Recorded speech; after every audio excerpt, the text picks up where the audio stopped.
देसी और विदेशी तो सुने थे, ये स्वदेशी क्या होता है? नमस्ते मित्रों, मुझे पूर्ण विश्वास है कि आप सबों को स्वाध्याय संबंधित पिछली श्रृंखला रुचिकर तथा ज्ञानवर्धक अवश्य लगी होगी। अगर आपने अभी तक नहीं देखा तो लिंक डिस्क्रिप्शन में है, जाकर अवश्य देखें।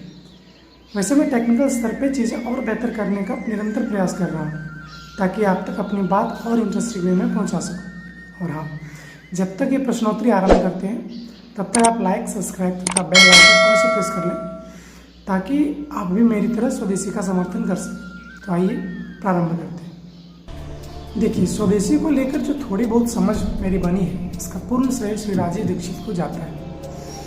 अगर इस श्रृंखला में कुछ भी ज्ञानवर्धक लगे तो इसका श्रेय हमारे राजीव भाई को ही है, जबकि अगर कुछ त्रुटि हो तो इसका उत्तरदायी मैं। तो आइए हम विदेशी, देसी तथा स्वदेशी को सरल भाषा में समझने का प्रयास करते हैं। विदेशी वो है जिसमें कोई वस्तु, भाषा, भूषा अथवा विज्ञान का निर्माण अथवा विकास देश से बाहर होता है और मालिक देश के बाहर का हो, बस उसके उत्पादों को यहाँ भेजा जाता हो। और देसी वो है जिसका निर्माण अथवा विकास देश के अंदर तथा यहाँ के लोगों द्वारा हुआ हो।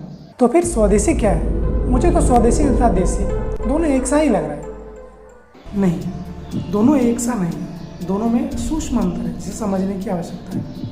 देखिए, देसी में लोग तो अपने हैं, मन भी देश में रहा है, लेकिन वो धर्म तथा विज्ञान सम्मत समाज कल्याण के लिए ही होगा ये जरूरी नहीं है। लेकिन अगर हम स्वदेशी की बात करें तो इसमें वस्तु, भाषा, भूषा तथा विज्ञान सब कुछ अपना तथा अपने आसपास का होता है, जो धर्म, संस्कृति तथा प्रकृति सम्मत तथा समाज कल्याण भी उसमें निहित होता है।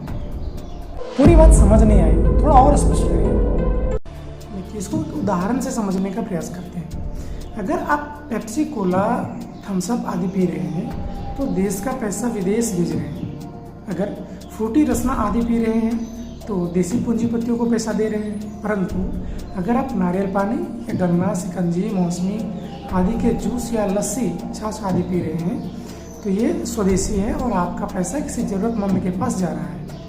वैसे ही टूथपेस्ट भी है, कोलगेट, क्लोजअप, पेप्सोडेंट आदि विदेशी है, पतंजलि, डाबर, विको आदि देसी। लेकिन अगर आप नीम, अमरूद, बबूल आदि का दातुन करते हैं तो स्वदेशी। हाँ, बात तो आपकी समझ में आ गई, पर अब ये बताइए कि देसी अथवा स्वदेशी पर आने से देश आर्थिक रूप से कैसे संबल होगा? शायद आपको याद होगा कि कोरोना में मोदी जी ने वोकल फॉर लोकल का नारा दिया था। ये कुछ और नहीं है, स्वदेशी अपनाव ही था। परंतु अंतर्राष्ट्रीय समझौते के कारण वे खुल के विदेशी उत्पादों का बहिष्कार की बात नहीं कर सकते, पर हम तो कर सकते हैं। ऐसा नहीं है कि विदेशी वस्तुओं से टैक्स अथवा कर नहीं आता तथा उसमें लोग काम कर रोजगार नहीं पाते, परंतु आपको समझना चाहिए कि उसके टैक्स से ज़्यादा बजट उसके द्वारा फैलाई गंदगी तथा उसके उत्पाद से होने वाली बीमारियों के उपचार में व्यय हो जाता है।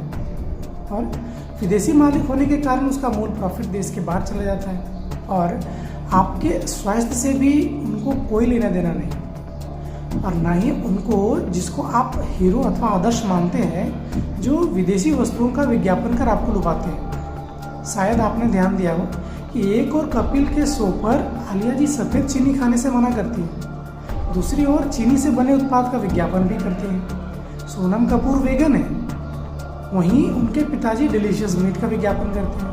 तो सब कुछ आपके सामने है, आपको बस ध्यान देने की आवश्यकता है। तो क्या सभी देसी वस्तुएं हमारे लिए स्वास्थ्यवर्धक है? नहीं, हम ऐसा तो नहीं कह सकते। देखिए, हम तो कहते हैं कि आप पैकेटिंग की वस्तुएं, कोल्ड ड्रिंक, जंक फूड आदि से दूरी बनाकर रखें। कम से कम अपने बच्चों को तो अवश्य ही दूर रखिए।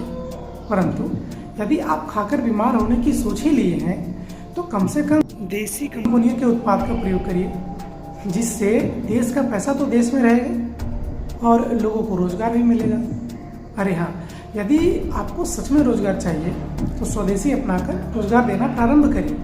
फिर देखिए, कोई बेरोजगार नहीं रहेगा, क्योंकि हम ही गरीबों के उत्पाद छोड़ विदेशी वस्तुओं के पीछे भागते हैं। और अगर आप अभी भी देसी छोड़ विदेशी उत्पादों के पीछे इसलिए भागते हैं क्योंकि उसका विज्ञापन आपकी किसी फेवरेट हीरो अथवा हीरोइन ने की है, तो फिर आप अपने को धर्म तथा पर्यावरण रक्षक कैसे कह सकते हैं? हमारे पुरखों ने अंग्रेजों से स्वतंत्रता इसलिए ली थी ताकि हमारा अपना भाषा भूषा विज्ञान, हमें विदेशियों पर निर्भर नहीं रहना पड़े। परंतु विडंबना तो ये है कि हमने वस्तु तो छोड़ी, संविधान ही बाहर से कॉपी अथवा प्रेरित होकर बनाया है। खैर, अगर हमें विदेशी वस्तुओं, भाषा भूषा आदि से कोई समस्या नहीं, तो फिर अंग्रेज ही क्या बुरे थे, जबकि हमारे घोटाले, नेताओं तथा लूट अंग्रेजों से कम नहीं। इसलिए स्वदेशी अपनाओ, देश बचाओ। और हाँ, यदि आप भी मेरी तरह स्वदेशी समर्थक हैं और स्वदेशी को बढ़ावा देना चाहते हैं, तो ये वीडियो सबों तक अवश्य पहुँचाइए, ताकि लोगों में एक सामाजिक चेतना आए और सभी स्वदेशी उत्पादों को प्राथमिकता दें। अच्छा, स्वदेशी के बारे में और कुछ बताइए।